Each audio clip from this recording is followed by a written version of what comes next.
Welcome to inside story. ఆ నాయకుడు BRS లో ఉన్నప్పుడు కీలక నేతగా వ్యవహరించారు. ఎంతలా అంటే కేసీఆర్ కు కుడి భుజంలా పక్కనే కనిపించేవారు. కేసీఆర్ కూడా ఆయనకు అంతే ప్రాధాన్యత ఇచ్చారు. కానీ ఆయన కాంగ్రెస్ తీర్థం పుచ్చుకున్నాక బయట ఎక్కడా కనిపించడం లేదు. అసలు హస్తం పార్టీలో ఉన్నారా లేరా అన్నట్లు ఉంది పరిస్థితి. ఇంతకు ఎవరా నాయకుడు? ఆయన రాజకీయ జీవితం ముగిసినట్లేనా?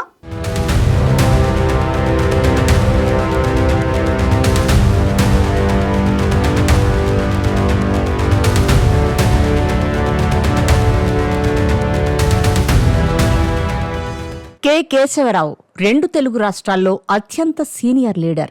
తెలుగునాట సుదీర్ఘకాలం పాటు రాజకీయాల్లో ఉన్న నాయకుడు. గతంలో కాంగ్రెస్ పార్టీలో దశాబ్దాల పాటు కొనసాగిన కేకే మారిన రాజకీయ పరిణామాల నేపథ్యంలో బీఆర్ఎస్లోకి వెళ్లారు. 10 ఏళ్ల పాటు అధికారం అనుభవించాక మళ్లీ కాంగ్రెస్ తీర్థం పుచ్చుకున్నారు. దీంతో అప్పట్లో ఆయనపై తీవ్ర విమర్శలు వ్యక్తమయ్యాయి కూడా. 10 ఏళ్ల పాటు అధికారం అనుభవించి కేసీఆర్కు ద్రోహం చేసి వెళ్లారన్న విమర్శలు ఎదుర్కొన్నారు. కేకే మాత్రం సొంత గూటికి వస్తున్నందుకు సంతోషంగా ఉందన్నారు.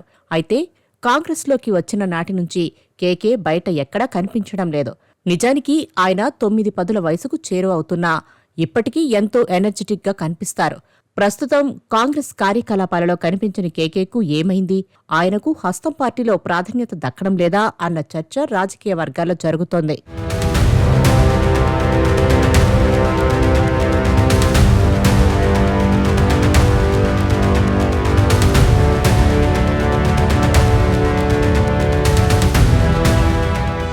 కేవలం కుమార్తె పదవి కోసమే కేకే పార్టీ మారినట్లు కనపడుతుంది. ఉన్న రాజ్యసభ పదవి పోయింది. కేకేనే ఆ పదవికి రాజీనామా చేశారు. కాంగ్రెస్లో చేరాక కేబినెట్ హోదా పదవి ఇచ్చారు. కానీ కేకేకు బీఆర్ఎస్లో ఉన్నంత ప్రాధాన్యత లేదని స్పష్టంగా కనిపిస్తుంది. కేవలం తన కుమార్తె మేయర్ పదవిని నిలబెట్టుకోవడం కోసమే కేకే పార్టీ మారినట్లు అర్థమవుతుందని రాజకీయ పరిశీలకులు అంటున్నారు. ఆయనకు ఈ వయసులో కావాల్సింది తన వారసులు రాజకీయంగా నిలదొక్కుకోవడమే. అందుకే రాజ్యసభ పదవీ కాలం ఇంకా ఉన్నప్పటికీ రాజీనామా చేశారు.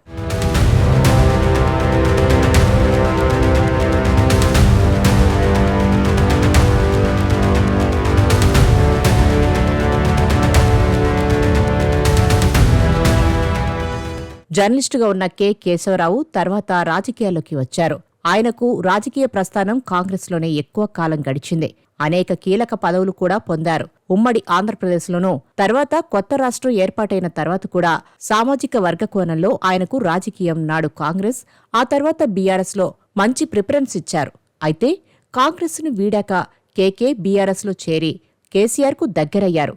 కేసీఆర్ కూడా కేకేకు అత్యధిక ప్రాధాన్యత ఇచ్చారు. పార్టీలో ఉన్నతమైన స్థానాన్ని కల్పించారు.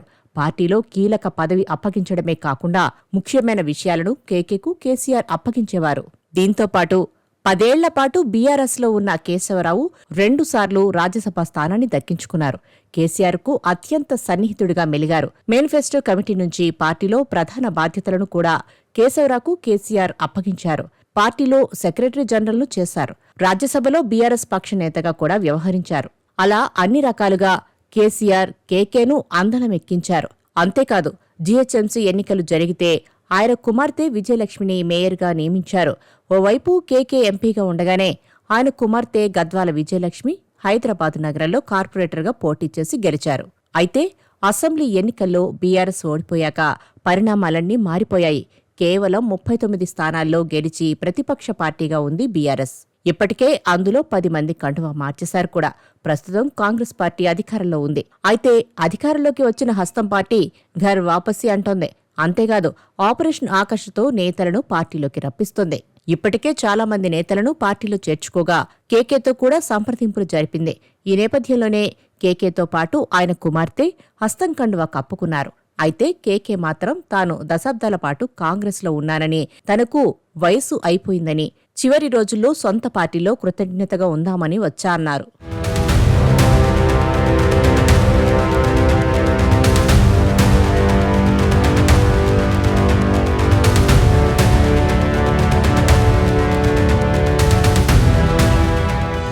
కారణం ఏదీ చెప్పకపోయినా, చెప్పలేనంత కారణాలు లేకపోయినా తప్పనిసరి పరిస్థితుల్లోనే కేశవరావు పార్టీ మారినట్లు నాడు టాక్ వినిపించింది. ఎందుకంటే రాజ్యసభ పదవికి రాజీనామా చేసి పార్టీ మారాల్సిన అవసరం లేదు. కానీ కుమార్తె మేయర్ పదవి కోసమేనని అందరికీ అర్థమైంది. రాజ్యసభ పదవిని త్యాగం చేసినందుకు గాను కాంగ్రెస్ ప్రభుత్వం తెలంగాణ ప్రభుత్వ సలహాదారుగా కె కేశవరావును ప్రభుత్వం నియమించింది. కేకేకు కేబినెట్ హోదాను కల్పిస్తూ ఉత్తర్వులు జారీ చేసింది. అయితే రాజీనామా చేసిన 2 రోజుల్లోనే కె కేశవరావును నామినేటెడ్ పోస్టులో ప్రభుత్వం నియమించింది. కానీ కేకే పార్టీలో చేరిన నాటి నుంచి పెద్దగా యాక్టివ్గా కనిపించడం లేదు. అసలు కేకే కాంగ్రెస్లో ఉన్నారా అన్న అనుమానం కూడా కలుగుతోంది. గతంలో తరచూ మీడియా ముందు కనిపించే కేకే అసలిప్పుడు కెమెరాల వైపు కూడా చూడడం లేదు. ఆయన అనుకున్న లక్ష్యం కుమార్తె పదవిని కాపాడుకోవడమే. అది మాత్రం నెరవేరింది.